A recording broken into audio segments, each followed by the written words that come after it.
जय श्री राधे। मैं अंजलि कुमार आपका वंदन करती हूँ, अभिनंदन करती हूँ।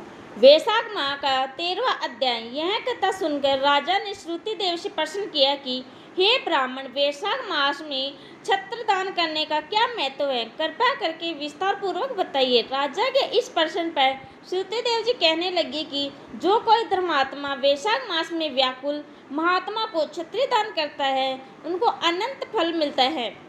मैं एक प्राचीन इतिहास कहता हूँ, सुनो। सतयुग में हेमकंत नाम का बंगाल देश का राजा था और राजा कुशदेव केतु का पुत्र अत्यंत बलवान था। वह राजा एक समय शिकार खेलने के लिए वन में गया और वहां पर अनेक मृग और शुक्रों का मारता हुआ दोपहर में बहुत थक गया तो मुनियों के आश्रम में पहुंचा। उस समय शरती आश्रम ऋषि ध्यान लगाए हुए समाधि अवस्था में बैठे हुए थे। उनको यह भी मालूम न हुआ कि आश्रम में कौन आया है। वह निश्चित बैठे रहे और आए हुए राजा का कुछ भी सम्मान नहीं किया। इस प्रकार राजा को क्रोध आया और वह ऋषि को मारने के लिए आगे बढ़ा। तब ऋषि के शिष्यों ने उसे रोका और कहा कि अरे दुर्बुद्धि, सुन, हमारे गुरु समाधिस्थ होकर बैठे हैं। उनका यह भी नहीं पता कि बाहर क्या हो रहा है, क्योंकि क्रोध करना उचित नहीं है। तब राजा क्रोधित होकर कहने लगा कि हे ब्राह्मण, मैं थक गया हूँ और तुमने मेरा अतिथि सत्कार नहीं किया। तब शिष्यों ने कहा कि हम तो गुरु के अग्नि हैं, बिना गुरु की आज्ञा के कुछ नहीं कर सकते। शिष्यों का ऐसा प्रत्युत्तर सुनकर क्रोध से राजा ने अपना धनुष उठा लिया और कहने लगा कि मुझसे दान लेकर मेरा अन्न खाकर मुझको ही शिक्षा देते हो। ऐसा कृत्य धनों को अवश्य ही मारना चाहिए। इतना कहकर राजा उन पर बाण चलाने लगा। इससे यह शिष्य भयभीत होकर भागने लगे तो राजा के सैनिकों ने उनके चारों ओर से घेर लिया। राजा ने उसमें से 300 शिष्यों को मार दिया और शेष भाग गए। जब आश्रम में कोई न रहा तो सैनिकों ने आश्रम की सब वस्तुएं लेकर खूब भोजन किया। सायंकाल राजा जब अपने घर आया तो उसके पिता को कुशकेतु ने यह बात वृत्तांत सुनकर पुत्र की बहुत निंदा की तथा उसको घर से बाहर निकाल दिया। जब राजा हेमकांत वन में चला गया तो वह अत्यंत व्याकुल होकर इधर उधर फिरने लगा और ब्राह्मण हत्या उसे सताने लगी। इस प्रकार उस दुरात्मा को फिरते हुए 27 वर्ष बीत गए। अब एक दिन त्रितिर नाम के ऋषि वैशाख मास में तीर्थ यात्रा करते हुए उस वन में आए और धूप से व्याकुल होकर मूर्छा खाकर पृथ्वी पर गिर गए। देवयोग के हेमकांत ने ऋषि को मूर्छा खाकर गिरते हुए देख लिया और उसके मन में बड़ी दया उत्पन्न हुई। उसने डाक के पत्तों की एक छतरी बनाई, मुनि के सिर पर लगाई और आलंबू का जल भी लाया। पर उपचार के करने से मुनि मूर्छा से निवृत्त हुए तथा इंद्रियों में कुछ चैतन्य आ जाने से सैन्य गांव में पहुंचे। इस पुण्य के प्रभाव से हेमंत की 300 ब्राह्मण हत्याएं क्षण भर में दूर हो गई। तब हेमंत को बड़ा विषाम हुआ कि उसके द्वारा इतने प्राणियों को इतना कष्ट देने पर भी उसकी ब्राह्मण हत्या कैसे दूर हो गई, किसने दूर कर दी, कहाँ गई और उसका क्या कारण है। जब वह सोच रहा था तो उसकी मृत्यु निकट आ गई और उसके संग्रहणी रोग लग गया। जब उनके प्राण निकलने लगे तो उनके 3 भयंकर भयदूत यमदूत दिखाई पड़े और वह हेमकांत को डराने लगे। तब हेमकांत मौन धारण छत्र दान को याद करके विष्णु भगवान को याद करने लगा। भगवान ने उसी समय अपने मंत्री विश्वकर्मा को आज्ञा दी कि यमदूतों को रोको और वैशाख मास में छत्र दान करने वाले हेमकांत को रक्षा करो। उसने यद्यपि बड़े बड़े पाप किए हैं, परंतु उसने धूप से व्याकुल मूर्छित मुनि की रक्षा की और वैशाख मास में क्षत्रिय दान की। इससे वह निष्पाप हो गया। जय श्री राधे। 13वां अध्याय समाप्त। वैशाख महात्म्य 14वां अध्याय। तब राजा पूछने लगे कि हे ब्राह्मण, वैशाख मास के धर्म अति सुलभ है और ऐसे अनेकों पुण्यों को देने वाले हैं जो वो भगवान को प्रसन्न करते हैं और तत्काल ही धर्म, अर्थ, काम और मोक्ष को देने वाले हैं। परंतु ऐसे वेदानुकूल धर्म भी संसार में ज्ञात नहीं है। अनेक प्रकार के राजसी धर्म और तामसी धर्म ही इस संसार में विख्यात है। इसका क्या कारण है? श्रुतिदेव कहने लगे कि हे राजन, संसार में भोगों की इच्छा करने वाले मनुष्य अधिक संख्या में हैं, इसलिए रजोगुण और तपोगुण अधिकांश में पाया जाता है, परंतु बहुत थोड़े मनुष्य ऐसे हैं जो केवल स्वर्ग के अभिलाषी हैं तथा मोक्ष प्राप्ति के साधन करने वाले तो बहुत ही कठिनता से मिलते हैं। इसीलिए राजस और तामस कार्य अति प्रसिद्ध है, परंतु सात्विक धर्म बहुत कम से कम जो कि भगवान को प्रसन्न करने वाले हैं।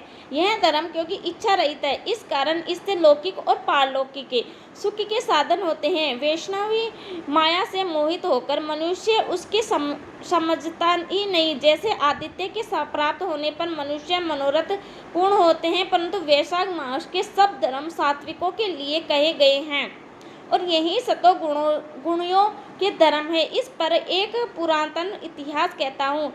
इक्ष्वाकु वंश में मर्ग पुत्र एक बड़ा यशस्वी अक्रोधित ब्राह्मणों का मान करने वाला राजा हुआ है।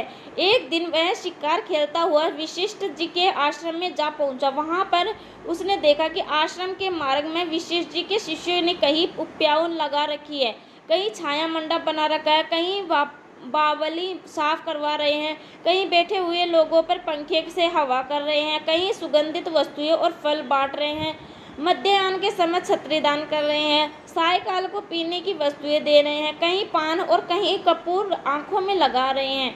कोई वृक्ष की छाल को स्वच्छ कर उसको ठंडा करने के लिए बालू मिट्टी से बिछा रहे हैं, कोई वृक्षों पर झूल रहे हैं। राजा ने उनसे पूछा कि तुम कौन हो और क्या कर रहे हो? तब उन्होंने उत्तर दिया कि हम महर्षि वशिष्ठ के शिष्य हैं और उन्हीं की आज्ञा से वैशाख मास के धर्मों को कर रहे हैं।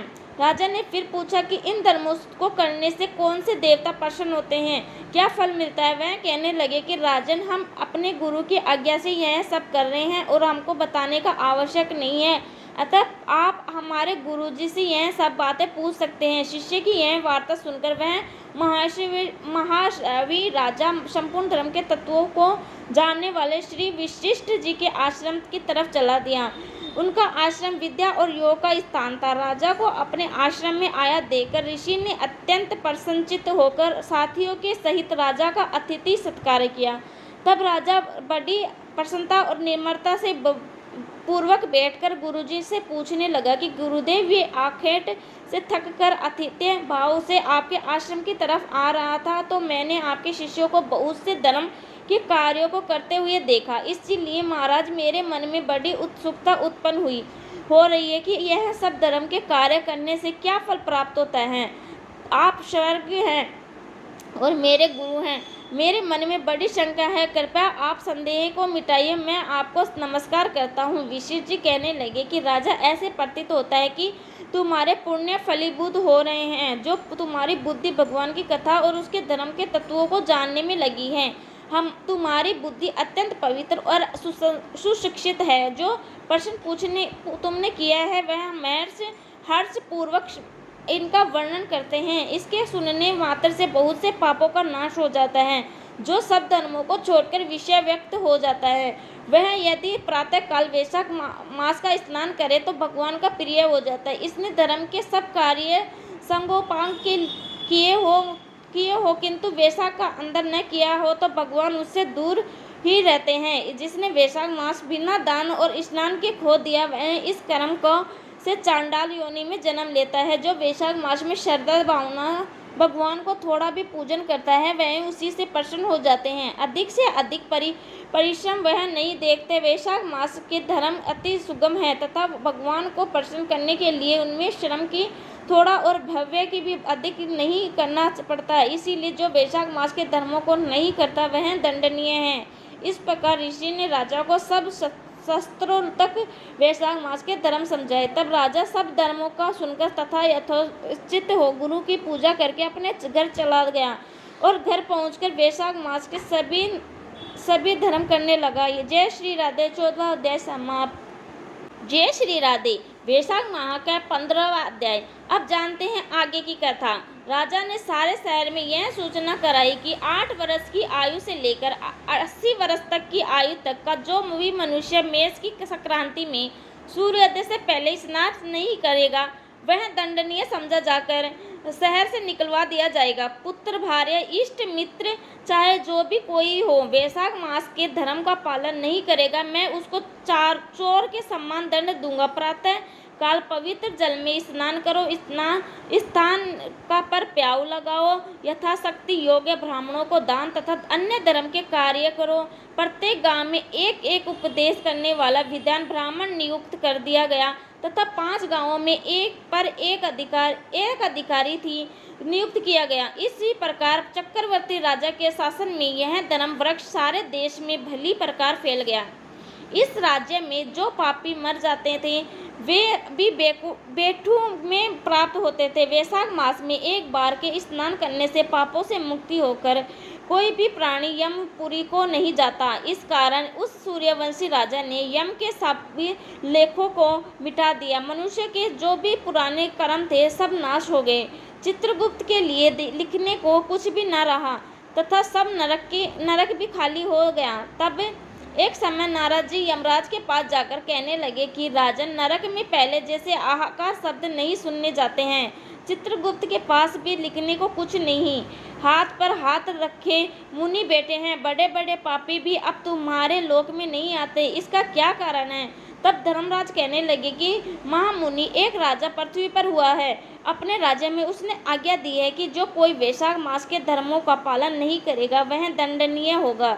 इसीलिए उसने डर के मारे राज्य के सभी प्राणी वैशाख मास के धर्मों का पालन कर वैकुंठ को जा रहे हैं। धर्मों का नाश से चित्रगुप्त ने लिखने को कुछ भी न रहा और मैं काठ की मूर्ति के समान बैठा हूँ।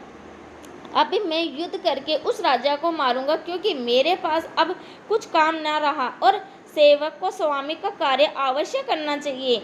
यदि वह इससे नहीं मारेगा तो ब्राह्मण जी को पास जाकर सब प्रकार के वृत्तांत बताकर निवेदन करूंगा कि इस प्रकार नारद जी कहकर यमराज मृत्यु, रोग, जरा आदि सब सेवकों और अपने दूतों को साथ लेकर दंड धारण कर भैंसे पर चढ़ पृथ्वी पर आया और सिंहनाद करते हुए उस राजा की नगरी को चारों ओर से घेर लिया। इससे समस्त प्रजा अत्यंत भयभीत हो गई। राजा की भी यह सुनकर यम ने नगर को घेर लिया, अपनी सेना को सजाकर नगर के बाहर आया। राजा थोड़ी देर में ही मृत्यु काल तथा रोग और यमराज के दूसरे दैत्यों को मारकर भाग दिया। तब बेसों पर सवार यमराज स्वयं राजा के सन्मुख आया और भीषण गर्जना करके राजा पर बाण चलाने लगा। राजा ने 3 बाणों से उसके धनुष को काट दिया।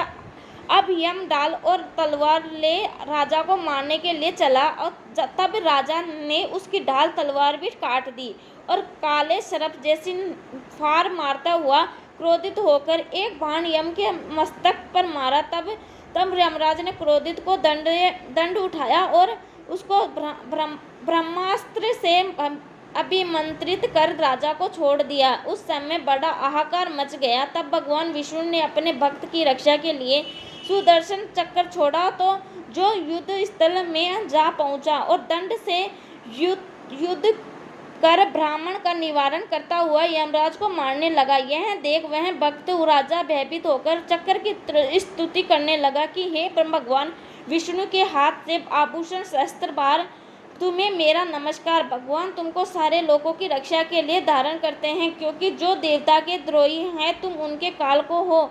सो ये जगत पते इस यम की रक्षा करे। ऐसी स्तुति सुनकर चक्र यम को राजा के पास छोड़ स्वयं वैकुंठ को चला गया। फिर यम उदासीन होकर ब्रह्मा को लोक ब्राह्मण जी के पास गया। उसको इस प्रकार देखकर सब सभाग विशिष्ट होकर आपस में कहने लगे कि यम का यहाँ पर कैसे आना हुआ। यही ब्रह्मा जी के दर्शन को हो तो नहीं आया। इसको तो सब कभी क्षण भर को भी अपने काम में अवकाश नहीं मिलता। देवताओं के कुशल से हैं, ऐसी बात न कभी पहले देखी न सुनी। यह सब ऐसा कह रहे थे। तभी प्राणियों का स्वामी उस सूर्य का पुत्र यम ब्रह्मा जी के चरणों से इस प्रकार गिर गया जैसे जड़ से कटा हुआ वृक्ष निराक्षित होकर पृथ्वी पर गिर जाता है। यम त्राही पुकारने लगा कि हे देवेश, मेरा अत्यंत अपमान हो गया। मेरे वस्त्र व दही खाते फाड़ डाले, तुमको अत्यंत पीटा गया है। मेरी प्रतीक्षा और मर्यादा सबको भंग हो गई है।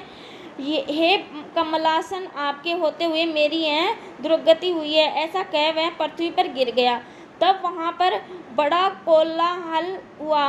सब आपस में विचार करने लगे कि जो स्थावर जंगम सबको खाने वाला मनुष्य को संताप देने वाला दुखी कैसे हो गया। तब पवन ने आकर ब्रह्मा जी से आज्ञा अनुसार सबकी वाणी रोक दी और अपनी विशाल भुजाओं से यम को उठाया। फिर समस्त संसार में विचरण करने लगा। उद्धार बुद्धि भवन उसे आसन पर बिठाकर कहने लगा कि उसने तेरा अपमान किया, तुमको तुम्हारे स्थान से निकाल दिया, तुम्हारे वस्त्र वहीं खाते किसने फाड़ डाले। सो यह वरदान तुम ब्रह्मा जी के सन्मुख हो, जो सबके पितामह हैं, वे ही तुम्हारे दुख दूर करेंगे। जय श्री राधे। 15वां अध्याय समाप्त।